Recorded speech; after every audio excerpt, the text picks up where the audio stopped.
కళలు దర్శనాలు. అపోస్తలుడు డాక్టర్ అద్దంకి రంజిత్. కళలు రావడం మానవ సహజం. మామూలుగా ప్రతి మనిషికి కళలు రావడం, మేలుకున్న తర్వాత ఆ కళలను కన్నవారే మర్చిపోవడం జరుగుతూ ఉంటుంది. అయితే కొంతమంది మాత్రం తమకు వచ్చే కళలు నెరవేరుతాయని, కనుక కళలను మనం ఆషామాషిగా తీసుకోకూడదని భావిస్తారు. క్రైస్తవ సమాజం కూడా మానవ సమాజంలో భాగమే గనుక ఈ కళల తాకిడి క్రైస్తవులకు కూడా ఉంది.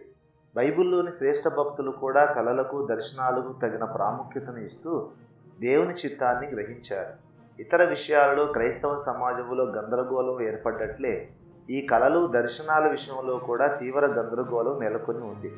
క్రైస్తవ సమాజంలో గందరగోళాన్ని తొలగించడమే జీవితాశయంగా పెట్టుకున్న దైవజనుడి కలం నుండి ఈ చిన్న పుస్తకం రావడం అనివార్యం అయింది. బైబిల్లో మనకు కనబడుతున్న చారిత్రక పురుషులైన భక్తులందరూ కలలు కన్నారు, దర్శనాలు చూశారు. ఆ కళలు, దర్శనాల ఆధారంతో వారు దేవునితో నడిచారు. ప్రస్తుత యుగంలో, ఈ కడవరి తరంలో క్రొత్త నిబంధన విశ్వాసులముగా ఈ కళల విషయంలో, దర్శనాల విషయంలో మన వైఖరి ఎలా ఉండాలి? ముందు మాట, పాస్టర్ గారు, నాకు ఇటీవల కాలంలో ఎక్కువగా ఒకే కళ మాటిమాటికి వస్తుంది. ఆ కళను వివరంగా మీకు రాస్తున్నాను. దయచేసి దీని భావం ఏమిటో తెలియజేయగలరు. మా కార్యాలయానికి తరచుగా ఇలాంటి ఉత్తరాలు వస్తూ ఉంటాయి. క్రైస్తవ జీవిత యాత్రలో కళలకు చాలా ప్రాముఖ్యత ఉంది. అసలు కళ్ళు అంటే ఏమిటో, వాటిని ఎలా అర్థం చేసుకోవాలో, ఎలా అన్వయించుకోవాలో ప్రతి క్రైస్తవ విశ్వాసి తెలుసుకొని ఉండాలి. ఈ అంశం క్రీస్తు శరీరంలోని సభ్యులందరికీ అవసరమేనని దేవుని ఆత్మ ప్రబోధం వలన గ్రహించిన వారమై సార్వత్రిక క్రైస్తవ సమాజ క్షేమాభివృద్ధి కోసం ఈ చిన్న పుస్తకాన్ని ప్రచురిస్తున్నాం. ఇట్లు సత్య సంస్థాపనాభిలాషి అపోస్తలుడు డాక్టర్ అద్దంకి రంజిత్. మొదటి అధ్యాయం. కళలు, దర్శనాలు అనే అంశపు లోతులలోనికి వెళ్ళక మునుపు మనం మొదట కళలు అంటే ఏమిటో నిర్వచించుకుందాం. మనిషి మెలకువలో కాక నిద్రలో ఉన్నప్పుడు అతడి కళ్ళ ముందు కనిపించే దృశ్యాలనే మనము కళలు అని పిలుస్తాం. దర్శనాలు కూడా ఈ కోవలోనికే వస్తాయి. కానీ కళలకు, దర్శనాలకు ఒక సూక్ష్మమైన భేదం ఉంది.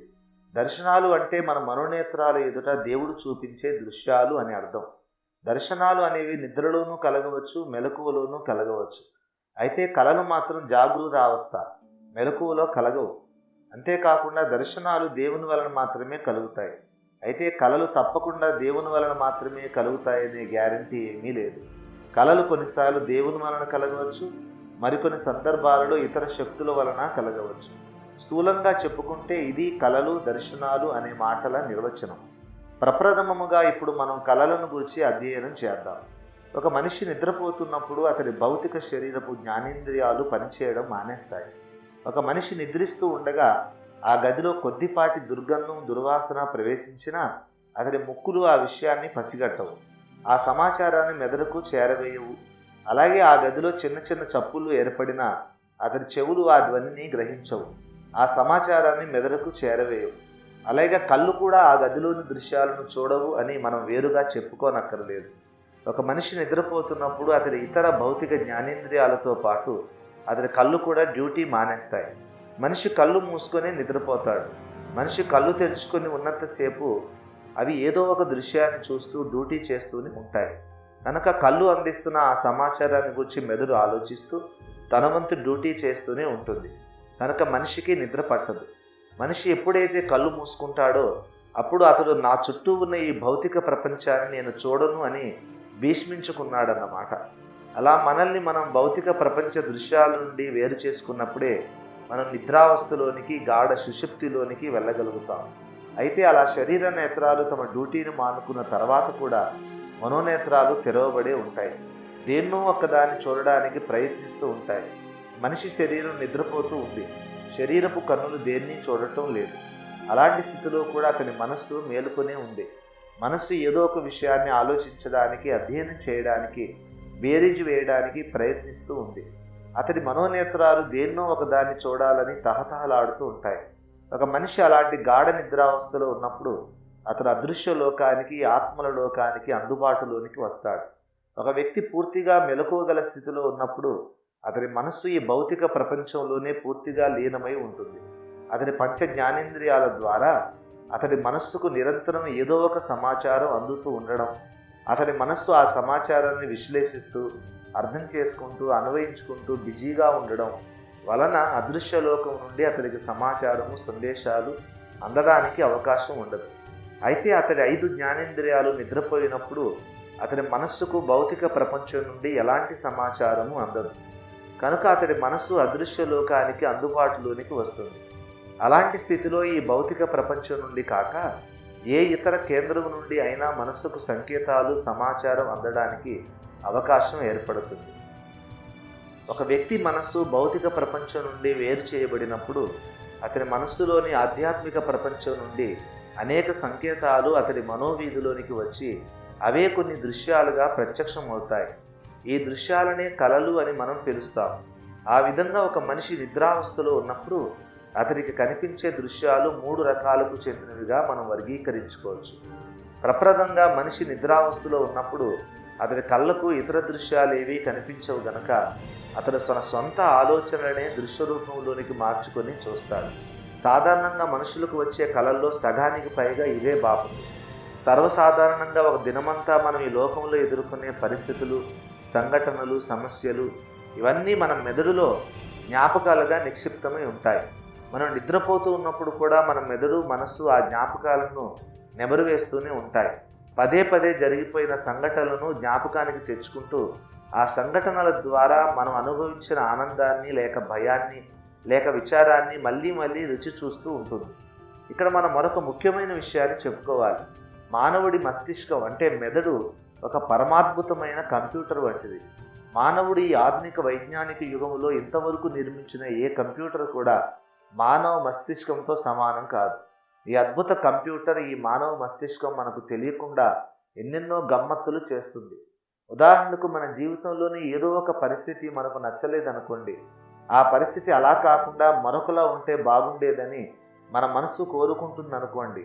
అలా మన మనస్సులో పేరుకుపోయిన ఆశలను, కోరికలను, తీవ్ర వాంఛలను మన మెదడు దృశ్య రూపంలోనికి మారుస్తుంది. అలా దృశ్య రూపంలోకి మారిన మన ఆశలు, కోరికలు మన మెదడులోని ఒక మారుమూలన దాగి ఉంటాయి. ఆ తర్వాత మనం గాఢ నిద్రలో ఉన్నప్పుడు మన మెదడులో దాగిన ఆ ఆలోచన దృశ్యాలు దృశ్య రూపం దాల్చిన మన ఆశలు మన కళ్ళ ముందుకు వచ్చి సాక్షాత్కరిస్తాయి. ఇలా జరిగితే బాగున్ను అని మనం బలంగా కోరుకునే సంఘటనలు నిజంగా జరిగినట్టే కనిపిస్తాయి.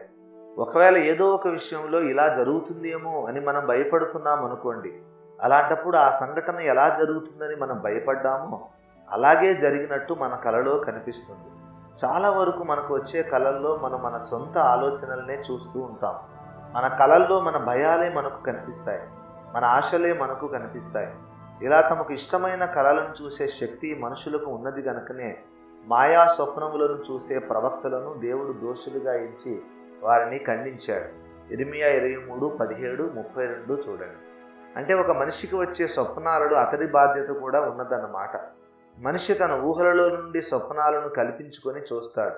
మళ్ళీ అమాయకంగా మొహం పెట్టి నాకు ఫలానా కల వచ్చింది కనుక నేను ఫలానా పని చేశాను అని వాదిస్తాడు. ఒక యవ్వనస్తుడు ఒక అమ్మాయిని చూసి మోహించాడు అనుకోండి. ఆ అమ్మాయి తనంతట తానుగా ఇతగాడి గదిలోనికి వచ్చి ఇతనితో మాట్లాడి ఇతడి సాహచర్యాన్ని కోరుకున్నట్లు అతడికి కల వస్తుంది. ఆ కళ అతడికి దేవుడు ఇవ్వలేదు, దయ్యము ఇవ్వలేదు. ఆ కళ వాడి స్వకోపముల కల్పితం, అంటే తన సొంత తలకాయలో నుండి అతడు కల్పించుకున్నది అన్నమాట. అలాగే ఒక అసూయాపరుడికి పక్కింటి వాడిల్లు కూలిపోయినట్టు, అవతల వాడి పిల్లం చచ్చిపోయినట్టు, ఇంకొకటి కూతురు భర్తను వదిలేసి పుట్టింటికి వచ్చినట్టు, ఇంకెవడో ఎంసెట్ తప్పినట్టు కళలు వస్తూ ఉంటాయి. ఇదంతా వాడి మనస్సులోని విషం, వాడి దుష్టవాంఛలు తప్ప ఇంకేమీ కాదు. మరికొన్నిసార్లు మనుష్యులలో భయాలు కూడా దృశ్యరూపం దాల్చి కలలుగా ఇతరికి సాక్షాత్కరిస్తాయి. ఉదాహరణకు ఒక విశ్వాసి తన భార్య కన్ను కప్పి రహస్య పాపంలో అక్రమ సంబంధాల్లో జీవిస్తున్నాడు అనుకోండి. ఒకవేళ నా భార్యకు ఈ విషయం తెలిసిపోతుందేమోననే భయం అతన్ని రాత్రింబగళ్ళు వెంటాడుతూ ఉంటుంది. అందుచేత ఒక రాత్రి వేళ అతడు మరొక స్త్రీతో పాపం చేస్తూ ఉండగా హఠాత్తుగా అతడి భార్య ఆ గదిలోనికి వచ్చినట్లు అతడు కలగంటాడు. ముచ్చెమటలు పోయగా భయంతో అతడికి మెలకు వస్తుంది. ఈ రకం కలలకు మరో ఉదాహరణ చెబుతాను. ఒక జంటకు వివాహమై చాలా సంవత్సరాలు గడిచినా పిల్లలు పుట్టకపోవడంతో వారు ఒక అనాథ మగ శిశువును తెచ్చి పెంచుకున్నారు. తమ సొంత కొడుకు కాకపోయినా కన్నవారి కంటే ఎక్కువ ప్రేమతో ఆ బిడ్డను వారు ఎంతో అల్లారు ముద్దుగా పెంచారు. ఆ అబ్బాయికి కూడా తల్లిదండ్రులంటే ఎంతో ప్రేమ. అయితే ఆ తండ్రి మనస్సులో రహస్యంగా ఒక భయం దాగి ఉంది.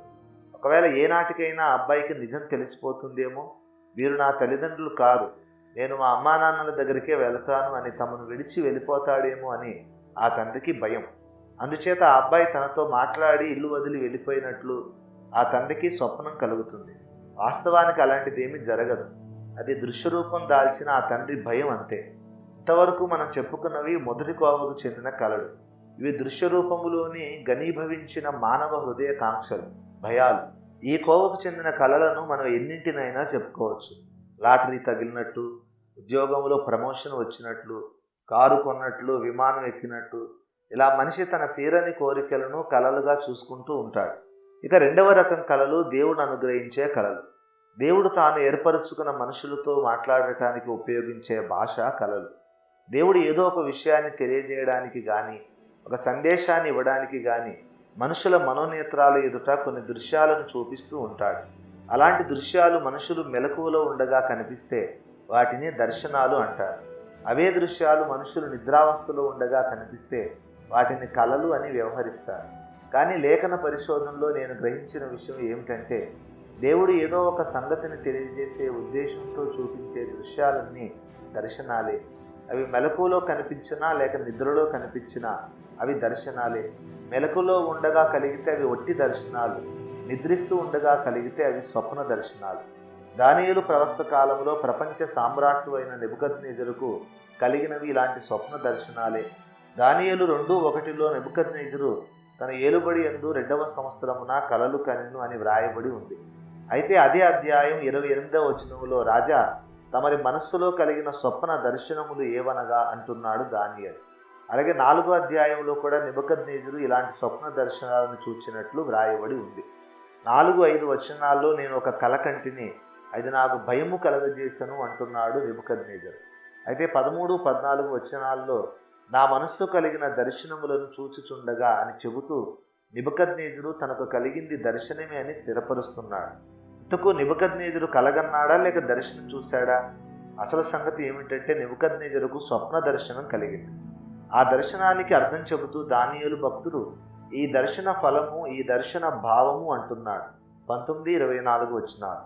నెబుకద్నెజరు చూసింది దర్శనమే. అయితే ఆ దర్శనం అతడు నిద్రలో ఉండగా కలిగింది గనక స్వప్న దర్శనం అవుతుంది. అలాగే మరియ భర్త అయిన యోసేపు మరియను చేర్చుకోవడానికి వెనుకంజ వేయవద్దని ఆదేశించడానికి దేవుడు యోసేపుకు స్వప్న దర్శనాన్ని అనుగ్రహించాడు. తూర్పు దేశపు జ్ఞానులు యేసును ఆరాధించిన తర్వాత హేరోదు దగ్గరకు తిరిగి వెళ్ళవద్దని చెప్పడానికి దేవుడు వారికి స్వప్న దర్శనమే అనుగ్రహించాడు. అయితే బాప్తిసమిచ్చి యోహాను పుట్టబోతున్నాడని జకరియాకు దేవుడు తెలియపరచడానికి అనుగ్రహించింది స్వప్న దర్శనం కాదు, అది మామూలు దర్శనమే. అతడు ధూపం వేస్తూ ఉండగా, అంటే అతడు మెలకువగా ఉన్నప్పుడే అతడికి దర్శనం కలిగింది. లూకా 1:22. అలాగే మరియ గర్భాన యేసు పుట్టబోతున్నాడని ఆమెకు తెలియజెప్పడానికి కూడా దేవుడు మరియకు సాధారణ దర్శనమే కలిగించాడు, స్వప్న దర్శనం కాదు. ఏతావాత దేవుడు అనుగ్రహించే సందేశాత్మక దర్శనాలు కొన్నిసార్లు మనుషులకు వారు నిద్రలో ఉన్నప్పుడే చేరతాయి కనుక వాటిని మనం స్వప్న దర్శనాలు అని పిలుస్తున్నాం.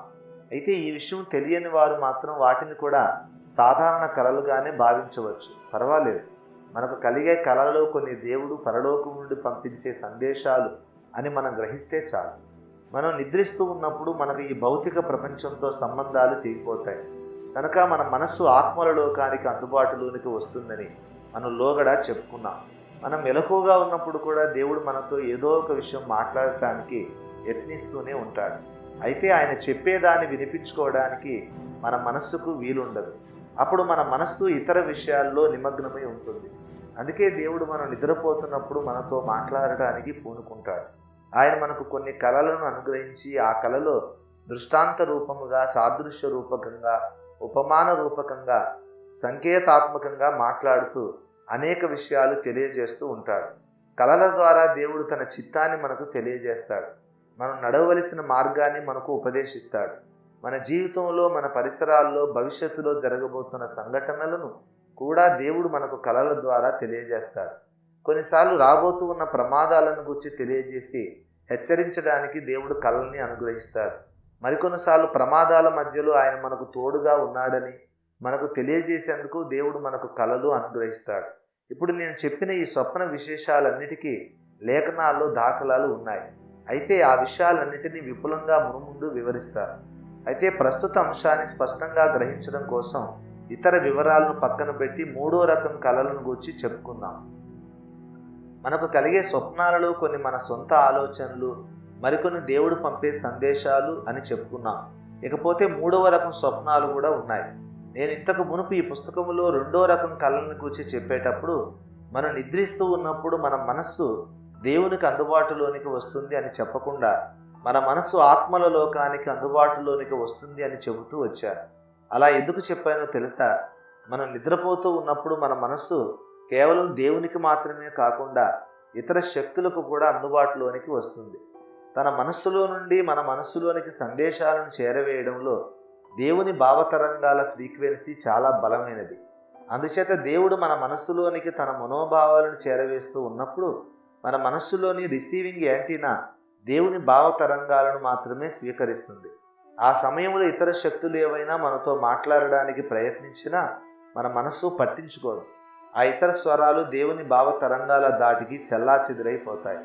అయితే దేవుడు ప్రత్యేక శ్రద్ధతో మన మనస్సుతో మాట్లాడాలని ప్రయత్నించని సాధారణ సమయాలు ఉంటాయి.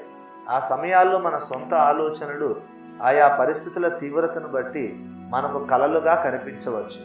అయితే ఆత్మల లోకములోని ఇతర శక్తుల మనోభావ తరంగాలు మన మనుష్య సమాజ భావ తరంగాల కంటే చాలా రెట్లు బలమైనవి.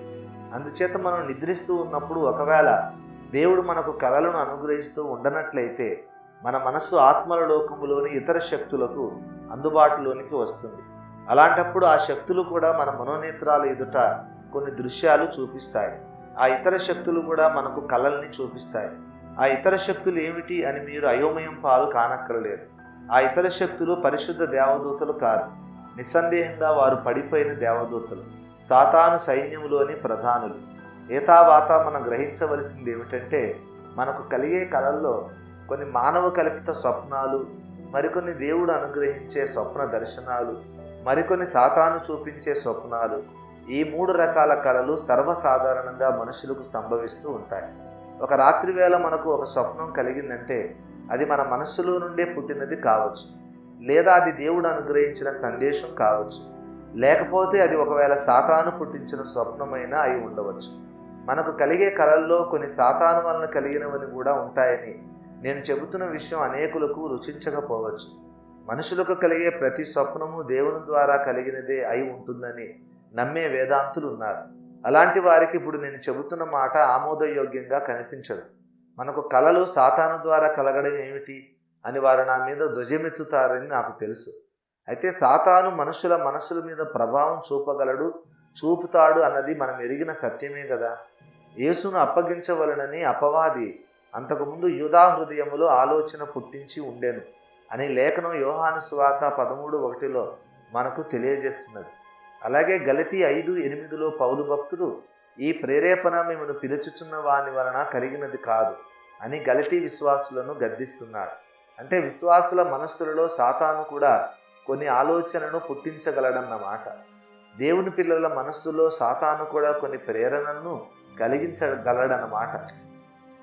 మరి విశ్వాసులు మెలకువగా ఉన్నప్పుడు వారి మనస్సులలో ప్రేరణలు, ఆలోచనలు పుట్టించగల సాతాను వారు నిద్రపోతున్నప్పుడు ఎందుకు పుట్టించలేడు? అవలీలగా పుట్టించగలడు. సాతాను విశ్వాసుల మనస్సులలో ఆలోచనలను పుట్టించగలడు కనుక వాడు స్వప్నాలను కూడా కలగజేయగలడు. కనుక ఈ విషయంలో ఎవరూ అంతగా ఇదైపోనవసరం లేదు. మనకు కలిగే కళల్లో నిస్సందేహంగా కొన్ని సాతాను కలిగించినవి ఉంటాయి. అందుచేత కళలు 3 రకాలు. మానవ మస్తిష్క జనితమైన మనిషి మనస్సులో పుట్టినవి, దైవీకమైనవి, సాతానీయమైనవి. కనుక మనకు కలిగే కళల్లో ప్రతి దాన్ని నమ్మేసి కంగారు పడిపోనక్కరలేదు. ప్రతి కళను మనం జాగ్రత్తగా వివేచించాలి.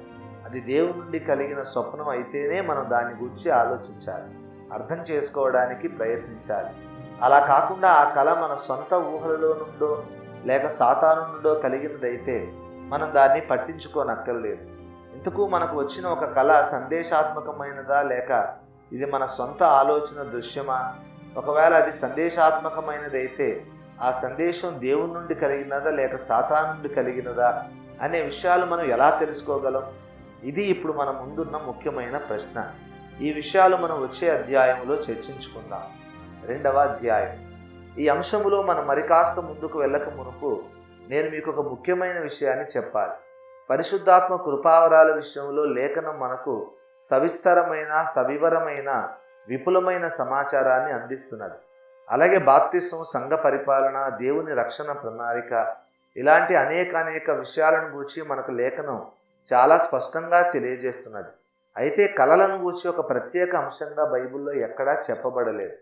కలలను వివేచించవలసిన విధానం ఇది, కలలకు భాష్యం చెప్పుకోవలసిన విధానం ఇది అని లేఖనాల్లో ఎక్కడా దేవుడు వ్రాయించలేదు.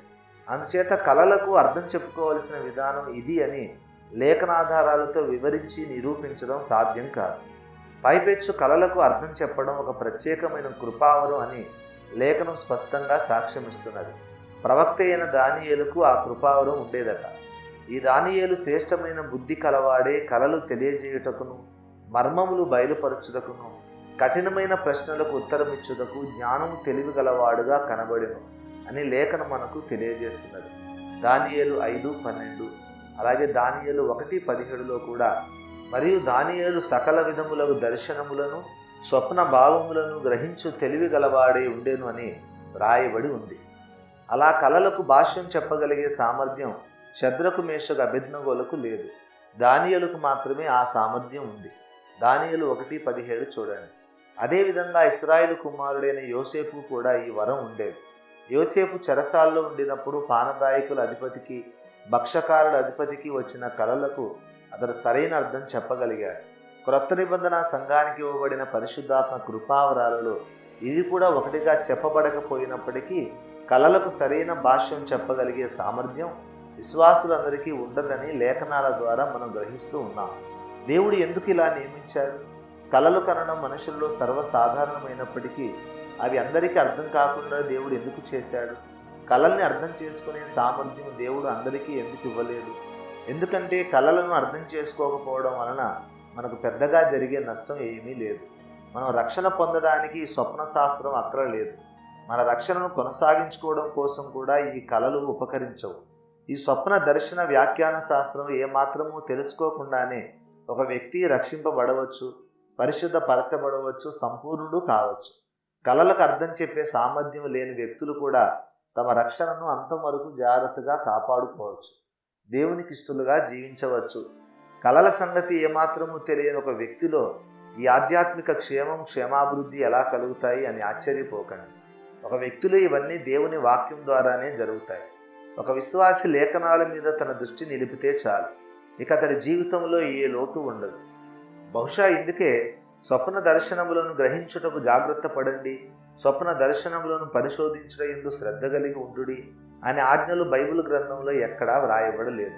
కానీ వాక్యమందు లక్ష్యం ఉంచడం మీకు మేలు అనే స్పష్టమైన హెచ్చరిక మాత్రం బైబిల్లో వ్రాయబడి ఉంది. 2 పేతురు 1:19. కలలను మనం నిర్లక్ష్యం చేసినా పర్వాలేదు, కానీ దేవుని వాక్యాన్ని నిర్లక్ష్యం చేయకూడదు. కలలను, దర్శనాలను నిర్లక్ష్యం చేయడం వలన ఎవరూ నరకానికి వెళ్ళరు, కానీ దేవుని వాక్యాన్ని నిర్లక్ష్యం చేయడం వలన చాలామంది అరణ్య మార్గములో తమ రక్షణను పోగొట్టుకుంటారు. అందుచేత ఈ కలలు, దర్శనాలు అనే అంశం ఆత్మీయ జీవితానికి అత్యవసరమైన అంశం అని ఎవరూ భావించనక్కరలేరు. ఆత్మీయ జీవితంలో మనం లక్ష్య పెట్టవలసిన అంశాల ప్రాధాన్యత క్రమంలో కలలు అనే అంశం ఎక్కడో అట్టడుగున ఉంటుంది. మరి అలాంటప్పుడు మీరు ఈ అంశాన్ని మాకు బోధించడం ఎందుకు అని పాఠకులు నన్ను ప్రశ్నించవచ్చు. రక్షణ జీవితానికి ఈ జ్ఞానం తప్పనిసరి ఆవశ్యకత కాకపోయినా ఈ కలలు అనేవి తరచూ మనకి ఎదురవుతూ మనలను కలవరపెడుతూనే ఉంటాయి. కలలు అనేవి మన జీవితంలో ఒక భాగం. అవి మన మనస్సు నుండి విడదీయరాని ఒక భావ ప్రపంచం. మనకు వచ్చే కళల్లో చాలా భాగం నిష్ప్రయోజనమైనవే కావచ్చు. అయినప్పటికీ కనీసం అరుదుగానైనా కళల ద్వారా దేవుడు మనతో మాట్లాడతాడు అనేది వాస్తవం. ఆ కళలను గ్రహించడం ద్వారా మనం రక్షణ పొందడం, రక్షణను కొనసాగించుకోవడం లాంటి గొప్ప గొప్ప కార్యాలేవి జరగకపోయినా కనీసం ఏదో ఒక విషయంలో దేవుని చిత్తాన్నైనా తెలుసుకోగలుగుతాం. అలా దేవుని చిత్తాన్ని తెలుసుకోవడం ద్వారా మన జీవితంలో కొన్ని చిన్న చిన్న తాత్కాలిక కష్టాలు పడకుండా మనం జాగ్రత్త పడవచ్చు. జీవిత యాత్రలో మనం ఏం చేయాలో, ఏ దిక్కుకు వెళ్ళాలో తెలియక ఎటు పాలుపోని స్థితిలో మనం ఉన్నప్పుడు దేవుడు అనుగ్రహించే కళల ద్వారా మనం నడవలసిన మార్గం ఏదో గ్రహించవచ్చు. ఇప్పుడు నేను చెప్పిన మాటలు మీకు విపులీకరించవలసిన బాధ్యత నా మీద ఉంది. కళల ద్వారా మనం నడవలసిన మార్గం ఏదో మనం గ్రహించవచ్చు అంటే మన ఆత్మీయ జీవితానికి ఆధారమైన పునాది సిద్ధాంతాల విషయంలో కాదు, ఇహలోక జీవిత విషయాల్లో మనం జరిపే దైనందిత వ్యవహారాలలో మనం ఎలా నడుచుకుంటే మంచిదో కళల ద్వారా దేవుడు మనకు తెలియజేస్తాడు. ఏ విషయాలైతే లేఖనంలో చెప్పబడలేదో, ఏ విషయాలైతే లేఖనాలను చదివి మనం తెలుసుకోలేమో, ఏ విషయాలైతే సిద్ధాంతాలకు సంబంధించినవి కావు, అటువంటి విషయాలలో మాత్రమే కళల ద్వారా మనకు దేవుని నడిపింపు అనుగ్రహింపబడుతుంది. మళ్ళీ సిద్ధాంత విషయాలకు వస్తే లేఖనమే మనకు అంతిమ సర్వోన్నత న్యాయస్థానం, లేఖనాలది అంతిమాధికారం. ఉదాహరణకు మనం చిలకరింపు బాప్తిసం తీసుకోవాలా, ముంచడం బాప్తిసం తీసుకోవాలో దేవుడు మనకు కళలు అనుగ్రహించడు. అసలు బాప్తిసం తీసుకోవాలో అక్కరలేదో తెలియజేయడానికి దేవుడు మనకు దర్శనాన్ని ఇవ్వడు. ఎందుకంటే ఆ విషయాలు స్పష్టంగా లేఖనాల్లో చెప్పబడ్డాయి. లేఖనాల్లో దేవుడు ఏ విషయాలనైతే చెప్పాడో అవే విషయాలను మళ్ళీ కళల్లో చెప్పాల్సిన అవసరం లేదు. మనకు కళ ఎలా వచ్చినా మన బాప్తిసం విషయంలో లేఖనాలకు లోబడవలసిందే. ఒకవేళ ఒక వ్యక్తికి బాప్తిసం తీసుకోనక్కరలేదని అర్థం వచ్చే విధంగా కళ వచ్చిందనుకోండి, అయినా అతడు లేఖనాలకు లోబడి బాప్తిసం పొందవలసిందే. ఎందుకంటే నమ్మి బాప్తిసం పొందువాడు రక్షింపబడును అని మీలో ప్రతివాడు పాప క్షమాపణ నిమిత్తమై యేసుక్రీస్తు నామమున బాప్తిసం పొందుడి అని లేఖనం ఖండితంగా మాట్లాడుతున్నది. లేఖనము నిరర్ధకము కానేరదు కదా అన్నాడు మన ప్రభు అయిన యేసు, యోహాను 10:35. అంతేగాని కళ నిరర్ధకం కానేరదు కదా అని బైబిల్లో ఎక్కడా వ్రాయబడలేదు. అందుచేత బాప్తిసం పొందనక్కరలేదు అని చెప్పే కళ నిరర్ధకం కావచ్చు, కానీ నమ్మి బాప్తిసం పొందువాడు రక్షింపబడును అన్న లేఖనం మాత్రం నిరర్ధకం కానేరదు. అలాగే చిలకరింపు బాప్తిసమే సరైన బాప్తిసం అని చెప్పే ఒక కళ ఎవరికైనా సంభవించవచ్చు. అలాంటి కళ వచ్చినప్పటికీ ఆ వ్యక్తి మాత్రం లేఖనాలకు లోబడి ముంచడం బాప్తిస్మమే తీసుకోవాలి. నాకు ఫలానా కళ వచ్చింది కనుక నేను చిలకరింపే తీసుకుంటాను అంటూ ముండివాదన చేయకూడదు. సిద్ధాంత విషయాల్లో లేఖనాలతో ఏకీభవించని కళలు మనకు వస్తే ఆ కళలను మనం నిర్లక్ష్యం చేయాలి. లేఖనాలకు లోబడి మన ఆత్మీయ జీవితాన్ని కట్టుకోవాలి. చిలకరింపే సరైన బాప్తిసం అని సూచించే కళ వచ్చినా దానిని నిర్లక్ష్యం చేసి బైబిల్ గ్రంథం తేటగా బోధిస్తున్న ప్రకారం ముంచడం బాప్తిసం మాత్రమే తీసుకోవాలి. ఏతావాత చెప్పవచ్చేది ఏమిటంటే, సార్వత్రిక సంఘం నమ్మవలసిన సిద్ధాంత సత్యాలు మన ఆత్మీయ జీవిత క్షేమాభివృద్ధి కోసం అత్యవసరమైన విషయాలు కేవలం లేఖనాల ద్వారానే మనకు లభిస్తాయి. లేఖనాల్లో నుండే మనం వాటిని గ్రహించాలి. కేవలం సిద్ధాంత విషయాలతో ఏమాత్రమూ సంబంధం లేని వ్యక్తిగత సమస్యల విషయంలో మాత్రమే కళల ద్వారా దేవుడు తన నడిపింపును అనుగ్రహిస్తాడు. ఇది మనం గ్రహించవలసిన మొట్టమొదటి విషయం. ఇక రెండవదిగా, కళలకు భాష్యం చెప్పుకోవడానికి ప్రయత్నించే సమయంలో మనం అవలంబించవలసిన వైఖరి ఎలా ఉండాలో తెలుసుకుందాం. కళలకు అర్థం చెప్పడం దానియేలు, యోసేపు వంటి కొందరు ప్రత్యేక వ్యక్తులకు మాత్రమే ఉండే కృపావరం అని ఈ పుస్తకంలో మొదట చెప్పుకున్నాం. అందుచేత ఆ కృపావరాన్ని పొందిన దానియేలుకు, యోసేపులకు నేను చెప్పే చిట్కాలు అవసరం లేదు. అయితే అటువంటి కృపావరం లేని వ్యక్తులు తమకు వచ్చే కళల విషయంలో ఏం చేయాలి, వాటిని ఎలా అర్థం చేసుకోవాలి, నిజ జీవితానికి వాటిని ఎలా అన్వయించుకోవాలి అన్న విషయంలో మనం ఒక విధాన నిర్ణయం తీసుకోవడం అవసరం. ఒక్క కళల విషయంలోనే కాదు, మన అవగాహనకు మించిన అనేకమైన ఇతర విషయాల్లో మనం అవలంబించవలసిన మనోవైఖరి ఏమిటో చెబుతున్నాను వినండి. దేవుడు మనల్ని అనంత ప్రేమతో ప్రేమిస్తున్నాడనేది తిరుగులేని నిజం. అందుచేత ఆయన మనకు మేలు చేయడానికే ఎప్పుడూ ప్రయత్నిస్తూ ఉంటాడు. మన జీవితంలోని సకల పరిస్థితులు, సన్నివేశాలు, ఆనందాలు, దుఃఖాలు అన్నిటినీ మన మేలు కోసమే దేవుడు సమకూర్చి జరిగిస్తున్నాడు. రోమా 8:28-29, 1 యోహాను 4:16 చదివి ధ్యానించండి. అదే సమయంలో దేవుడు మనం పవిత్రంగా జీవించాలని కోరుతున్నాడు. మనం తప్పులు చేయడం దేవునికి ఇష్టం లేదు. కనుక మనం తప్పులు చేసే సమయంలో మనల్ని హెచ్చరించడానికి దేవుడు ప్రయత్నిస్తాడు. మరికొన్నిసార్లు మన జీవితంలో ఫలానా మేలు జరుగుతుంది అని చెప్పి మనల్ని సంతోషపరుస్తాడు. ఇవన్నీ దేవుని ప్రేమపూర్వక చర్యలే. ఆదరించడం, ఓదార్చడం, తప్పు చేస్తున్నావు అంటూ హెచ్చరించడం, ప్రమాదం వస్తుంది జాగ్రత్తగా ఉండు అని హెచ్చరించడం, నీకు కీడు జరగదు అని ధైర్యపరచడం, నీకు మేలు చేస్తాను అని వాగ్దానం చేయడం, ఇవన్నీ ఆయన ప్రేమాభరిత వ్యక్తిత్వం యొక్క అనివార్యమైన వ్యక్తీకరణలు. Unavoidable expression of God's love. మనం ఒక వ్యక్తిని ప్రేమిస్తే అతడు దుఃఖంలో ఉన్నప్పుడు ఓదారుస్తాం. అతడు ప్రమాదంలో పడబోతూ ఉన్నప్పుడు మనం అతడిని హెచ్చరించకుండా ఉండలేం. మానవ స్వభావం దేవుని స్వభావం యొక్క ప్రతిబింబమే కదా. మనకు ప్రియులైన వ్యక్తులతో మనం ఎలా ప్రవర్తిస్తామో అలాగే దేవుడు మన పట్ల ప్రవర్తిస్తాడు. అందుకే మనం నిద్రపోతూ ఉన్నప్పుడు దేవుని మనస్సు మన మనస్సుతో ప్రేమగా మాట్లాడుతుంది. ఆ మనో సంభాషణ మనకు కలగా కనిపిస్తుంది. ఆ కలలో మనకు కావలసిన ఆదరణ, ఓదార్పు, హెచ్చరిక దొరుకుతాయి. మనకు వచ్చే కలలు ఒకవేళ అవి దేవుడిచ్చిన కలలే అయితే అవి మన వాస్తవ జీవిత స్థితిగతులతో సంబంధం కలిగి ఉంటాయి.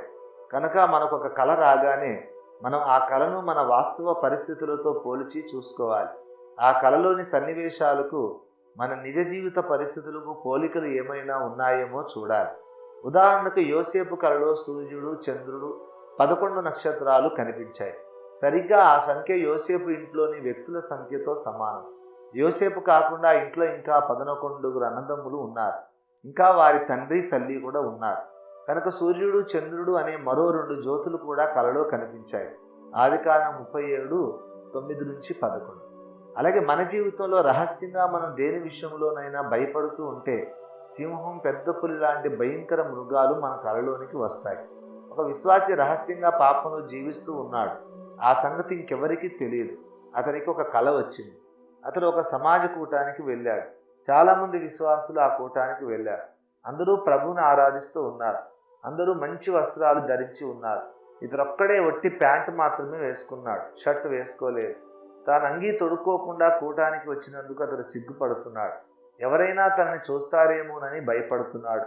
కొందరు అతడిని గుర్తుపట్టి పలకరించారు. కానీ అతడు షర్టు వేసుకోలేదన్న విషయాన్ని వాళ్ళు గమనించినట్టు లేరు. మామూలుగానే పలకరించి వెళ్ళిపోయారు. అందరూ ఎవరి ధ్యాసలో వారు ఉన్నారు. ఈ విశ్వాసి మాత్రం ఎవరైనా తనను గమనిస్తారేమోనని భయపడుతూనే ఉన్నాడు. కల అయిపోయింది. అతడు సమాజానికి, దేవునికి ఆమోదయోగ్యం కాని జీవితాన్ని జీవిస్తున్నాడని ఆ కళ అతడికి తెలియజేసింది. నా కుమారుడా, నేను అవమానం పాలు కాకుండా ఇంతవరకు నేను కాపాడాను. కానీ ఇదే జీవితాన్ని నీవు కొనసాగిస్తే నీవు 10 మందిలో అవమానించబడతావు అని దేవుడు పంపిన హెచ్చరిక అది. ఇప్పుడు నాకు వచ్చిన ఒక కళను మీకు చెబుతాను. నేను మా సంఘంలోని కొందరు పెద్దలు కలిసి ఒక ట్రైన్లో ప్రయాణం చేస్తున్నాం. నా పక్కన ఒక పెద్ద సింహం కూర్చొని ఉంది. నేను చాలా భయపడ్డాను. కానీ నాతో పాటు ప్రయాణిస్తున్న వాళ్ళెవరూ ఆ సింహాన్ని చూడలేదు. చాలా మామూలుగానే వాళ్ళలో వాళ్ళు మాట్లాడుకుంటూ, నాతో కూడా మాట్లాడుతూ, నవ్వుతూ జాలీగా ఉన్నారు. ఇంతలో ఏదో స్టేషన్లో ట్రైన్ ఆగింది. నేను ఉన్న పెట్టెలో ఉన్న వాళ్ళందరూ దిగిపోయారు. కాసేపు అయ్యాక ట్రైన్ కదిలింది. మా సంఘస్థులు ఎక్కలేదు. అంత పెద్ద సింహాన్ని పక్కన పెట్టుకుని నేను ఒక్కడినే ప్రయాణించాలా అని భయపడుతూ పక్కకు చూశారు. ఆ సింహం లేదు. ఆ సంఘ పెద్దలు యథార్థవంతులు కాదు. వాళ్ళు నాతో సహవాసంలో చివరి వరకు నిలవలేరు. వాళ్ళు నాతో ఉండడం వల్ల నాకు గొప్ప అపాయం సంభవిస్తుంది. వాళ్ళు నా సహవాసాన్ని విడిచిపోయినప్పుడు ఆ అపాయం వారితో పాటే దిగి వెళ్ళిపోతుంది. ఇది ఆ కళ ద్వారా నాకు దేవుడు పంపిన సందేశం. ఆ కళ అక్షరాలా నెరవేరింది. సరిగ్గా 6 నెలల తర్వాత ఆ పెద్దలు నిజంగానే నా సంఘాన్ని విడిచి వెళ్ళారు. వాళ్ళు వెళ్ళిపోయినప్పుడు నేను ఏమాత్రం విచారించలేదు. వాళ్ళు వెళ్ళిపోతారని నాకు మునిపే ప్రభు తెలియపరిచాడు కదా. వాళ్ళు వెళ్ళిపోయాక నిజంగానే దేవుడు నా సేవను నూరంతలుగా అభివృద్ధి చేశాడు. కొన్నిసార్లు వేరే ఒక వ్యక్తి చనిపోయినట్లు మనకు కల వస్తుంది. అలా కల వచ్చినప్పుడు తప్పకుండా ఆ వ్యక్తి చనిపోతాడని మనం భావించనక్కర్లేదు. ఆ కలలో మరణం సాదృశ్య రూపకమైనటువంటిది. ఆ వ్యక్తి మరణించడం అంటే ఆ వ్యక్తితో మనకున్న సంబంధాలు పూర్తిగా తెగిపోతాయన్నమాట. ఆ వ్యక్తి ఈ లోకములోనే ఉన్నప్పటికీ లేని వ్యక్తితో సమానమైపోతాడన్నమాట. కొన్ని కలల అర్థం అవి నెరవేరిన తర్వాత తెలుస్తుంది. కొన్నిటి అర్థం మునిపే స్ఫురిస్తుంది. కలల ద్వారా మనం అత్యధిక ప్రయోజనం పొందాలంటే కొన్ని చర్యలు చేపట్టడం అవసరం. సాధారణంగా దేవుడు పంపించే సందేశాత్మకమైన కలలు మనకు వేకుజామున అంటే తెల్లవారుజామున 3 నుండి 5 గంటల మధ్యలో వస్తాయి. సర్వసాధారణంగా విశ్వాసులు చేసే పొరపాటు ఏమిటంటే వెంటనే లేచి ఆ కలను గూర్చి ధ్యానించి ప్రార్థించడానికి బదులు మరికొంతసేపు అలాగే నిద్రాసుఖాన్ని అనుభవించడానికి ప్రయత్నిస్తారు. సాధారణంగా దేవుడు పంపే కలలు ముగింపుకు రాగానే మెలకువ వస్తుంది. అయితే విశ్వాసులు నిద్రాసుఖాన్ని వదులుకోవడం ఇష్టం లేక నిద్రలోనికి జారుకుంటారు. అలా జారుకునేటప్పుడు దీని సంగతి తెల్లవారాక ఆలోచిద్దాం అనుకుంటారు. ఇక ఆ కళ సంగతి అంతే సంగతులు. తెల్లవారి లేచిన తర్వాత ఆ కళను జ్ఞాపకం చేసుకోవడానికి ఎంత ప్రయత్నించినా ఆ కళ జ్ఞాపకానికి రాదు. అందుచేత ప్రప్రదంగా మనం తీసుకోవలసిన జాగ్రత్త ఏమిటంటే వేకువజామున మనం కంటున్న కళ అయిపోగానే దేవుడు మనకు మెలకువ అనుగ్రహించినప్పుడు బద్ధకించి మళ్ళీ నిద్రలోనికి జారుకోకుండా పడక మీద నుండి లేవాలి. దేవుడు అనుగ్రహించిన మెలకువను సద్వినియోగం చేసుకోవాలి. వెంటనే దేవుడు అనుగ్రహించిన కలను ఒక కాగితం మీద వ్రాసి పెట్టుకోవాలి. అలా వ్రాసి పెట్టుకోకపోవడం వలన ఎందరో విశ్వాసులు దేవుడు పంపిన సందేశాలను అందుకోలేకపోయారు. వేకువజామున వచ్చే కలలను అప్పటికప్పుడే వ్రాసి ఉంచుకోవాలి. ఆ తర్వాత కొంతసేపు ప్రార్థనలో గడిపి అవసరమైతే మళ్ళీ పడుకోవచ్చు. ఆ తర్వాత మన అనుదిన ప్రార్థనా సమయంలో ఆ కళను ధ్యానిస్తూ వివేచిస్తూ దేవుని సహాయం కోసం ప్రార్థిస్తూ దాన్ని మన వాస్తవ జీవిత పరిస్థితులకు అన్వయించడానికి ప్రయత్నించాలి. ఆ కళ ఒకవేళ దేవుని సందేశం అయితే అది మనం ఇంతకు మునుపు చెప్పుకున్నట్లు మనలను ఆదరించే సందేశము లేక హెచ్చరించే సందేశము అయి ఉండాలి. మనకు వచ్చిన కళను ఏ కోణములో అన్వయించుకుంటే అర్థవంతంగా ఉంటుందో కాస్త మనం మన ఇంగితాన్ని కూడా ఉపయోగించి ఆలోచించాలి. నేను ఏ విషయంలోనైనా తప్పు చేస్తున్నానని దేవుడు నాతో మాట్లాడుతున్నాడా అని మొదట పరీక్షించుకోవాలి. ఇది ప్రతి సమయంలోని ప్రతి విశ్వాసి వేసుకోవలసిన క్షేమాభివృద్ధికరమైన ప్రశ్న. ఆ తర్వాత నేను ఏ విషయంలోనైనా ఈ రోజుల్లో నా హృదయాంతరంగంలో రహస్యంగా భయపడుతూ ఉన్నానా? ఈ కళ ద్వారా దేవుడు నాతో మాట్లాడి నన్ను ధైర్యపరుస్తున్నాడా అని ఆలోచించాలి. పై 2 రకాల సందేశాలు ఆ కళలో లేవని మన మనస్సాక్షి మన ఇంగితము ఖండితంగా చెబుతూ ఉన్నట్లయితే ప్రమాదం రాబోతుంది, జాగ్రత్తగా ఉండు అని దేవుడు ఒకవేళ మనల్ని హెచ్చరిస్తున్నాడేమోనని పరిశీలించాలి. ఈ ప్రశ్న కూడా ప్రతి విశ్వాసి ప్రతి నిత్యము తనకు తాను వేసుకోవలసిన ప్రశ్న. దేవుడు హెచ్చరించినా హెచ్చరించకపోయినా విశ్వాసి తన మీదకి ఏ క్షణాన ఏ వైపు నుండి ప్రమాదం ముంచుకొస్తుందోనని జాగ్రత్తగా తను తాను కాచుకుంటూనే ఉండడం మంచిది కదా. అందుచేతే ఆ కోణంలో కూడా మనకు వచ్చిన కళలను మనం పరిశోధించాలి.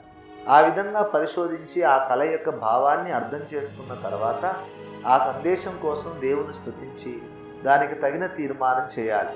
ప్రభువా, నీవు పంపిన సందేశానికి అనుగుణంగా నడుచుకోవడానికి నాకు సహాయం చేయి అని ప్రార్థించాలి. ఆ పిమ్మట మనల్ని మనం దేవుని కృపకు అప్పగించుకొని నిండు ధైర్యంతో జీవిత యాత్రలో ముందుకు సాగిపోవాలి. పైన చెప్పుకున్న కళలు కాకుండా మరో రకం కళలు వస్తాయి. వాటినే పీడ కళలు అంటారు. మనిషి నిద్రపోతున్నప్పుడు అతడి మనస్సు ఆత్మల లోకానికి అందుబాటులోనికి వస్తుందని లోగడ చెప్పుకున్నాం. ఆత్మల లోకానికి అంటే అటు దేవునికి ఇటు సాతానుకు కూడా ఆ మనస్సు అందుబాటులోనికి వస్తుందన్నమాట. దేవుని భావతరంగాలు థాట్స్ వేవ్స్ అనంత శక్తి కలిగినవి కనుక దేవుడు ఒక వ్యక్తి మనస్సులోనికి సందేశాన్ని పంపుతూ ఉన్నప్పుడు సాతాను మధ్యలో జోక్యం చేసుకోలేడు. అయితే దేవుడు తన సందేశాన్ని పంపించని సమయాలలో సాతాను మానవ మస్తిష్కంతో మాట్లాడగలుగుతాడు. అలాంటి సమయాల్లో వాడు తన భావ తరంగాలను మనుషుల మనసుల్లోనికి పంపించగలుగుతాడు. అలాంటి సమయాలలోనే పీడ కళలు వస్తాయి. పీడ కళలు అంటే భయపెట్టే కళలు అని అర్థం. కళలో ఏవేవో భయంకరమైన దృశ్యాలు కనిపిస్తాయి. భయంకరమైన రూపాలు కలిగిన వ్యక్తులు కనిపిస్తారు. వరదలో కొట్టుకుపోతున్నట్లు, ఎవరో మనల్ని చంపడానికి వెతుకుతున్నట్లు, ఏవేవో కీడులు జరిగిపోయినట్టు కళలు వస్తాయి. అలాంటి కళలు వచ్చినప్పుడు మనకు చాలా భయం వేస్తుంది. ముచ్చెమటలు పోస్తాయి. ఉలిక్కిపడి లేచి కూర్చుంటాం. ఇలాంటి కళలు వచ్చినప్పుడు లేచి మంచినీళ్ళు తాగి పక్కకు ఒత్తిగిలి పడుకుంటే మంచి నిద్ర వస్తుంది. ఇలాంటి కళలు ఎన్నడూ దేవుని నుండి రావు. దేవుడు మనుషులకు మేలుకరమైన సందేశాలు అనుగ్రహిస్తాడే తప్ప మనుషులను భయపెట్టడానికి ఆయన ఇష్టపడడు. ఆయన ఒక ప్రేమగల తండ్రి కనుక తన పిల్లలను అనవసరంగా ఆయన భయపెట్టడు. ఏ ప్రయోజనము లేకుండా అనవసరంగా మనుషులను భయపెట్టి ఆనందించడం సాతాను లక్షణం. అలాంటి దుర్మార్గపు పనులు వాడు మాత్రమే చేస్తారు. అందుచేత పీడకలలు నిస్సందేహంగా సాతానుగాడి కార్యాలే. మరి అలాంటి పీడకలలు వచ్చినప్పుడు మనం ఏం చేయాలి? ఈ ప్రశ్నకు సమాధానం మీకే స్ఫురించడానికి నేను మరో ప్రశ్న లేవనెత్తుతాను. అసలు ఏదైనా ఒక సంఘటన సాతాను కార్యమని మనకు అర్థమైనప్పుడు మనం ఏం చేయాలి? జవాబు మనకందరికీ తెలుసు. మనం ఆ కార్యాలను బంధించాలి. శత్రు బలమంతటి మీదను మీకు అధికారం అనుగ్రహించి ఉన్నాను అని లూకా 10:18 మన ప్రభువు మనకు వాగ్దానం చేశారు. భూమి మీద మీరు వేటిని బంధింతురో అవి పరలోకమందును బంధింపబడును అని కూడా విశ్వాధిపతి అయిన మన ప్రభువు తన పరిపాలనా విధానాన్ని ప్రకటించాడు. కనుక మనం ఆ ప్రభు వాగ్దానాన్ని స్వతంత్రించుకోవాలి. పీడకలు వచ్చినప్పుడు లేచి మోకరించి ప్రార్థనలో ప్రభువును సంధించి లూకా 10:19 ఆయన అనుగ్రహించిన వాగ్దానాన్ని బట్టి ఆయనను స్తుతించాలి. ఆ తర్వాత ప్రభు అనుగ్రహించిన అధికారాన్ని ప్రయోగిస్తూ ఆ పీడకలు మన మనస్సులోనికి పంపించిన సాతాను శక్తిని యేసు నామములో బంధించాలి. క్రీస్తునందున ప్రతి విశ్వాసి తనకు ఉన్న అధికారాన్ని గుర్తించి ఉపయోగించుకుంటే క్రైస్తవులకు పీడకలలు అనేవే రావు. పీడకలల్ని మనం సాతాను కార్యాలుగా గుర్తించి బంధించాలి. దేవుడిచ్చే కళలను విశ్లేషించి వివేచించి వాటిలో నుండి ఆదరణను హెచ్చరికను పొంది దేవుణ్ణి స్తుతించాలి. ఈ రెండూ కాకుండా మన ఊహల ద్వారా ఏర్పడిన కళలైతే వాటిని మర్చిపోవచ్చు. ఏది ఏమైనా కళలను మనం అర్థం చేసుకోవడం వలన ఆత్మ సంబంధమైన శాశ్వతమైన మేలు ఏమీ కలగదు. వాటిని మనం అర్థం చేసుకోకపోయినా నిత్యమైన నష్టం ఏమీ కలగదు. అందుచేత విశ్వాసులు కళలను గూర్చి అనవసరంగా హైరానా కలవరపడిపోనక్కర్లేదు. కళలను మనం ఎంతవరకు అర్థం చేసుకున్నాం అనే దానికంటే లేఖనాలను మనం ఎంతవరకు అర్థం చేసుకున్నాం అనేది ముఖ్యమైన విషయం. లేఖన సారాంశాన్ని మనం గ్రహించి మన వాస్తవ జీవితానికి అన్వయించుకోవడమే సంపూర్ణ సిద్ధికి దగ్గరి దారి.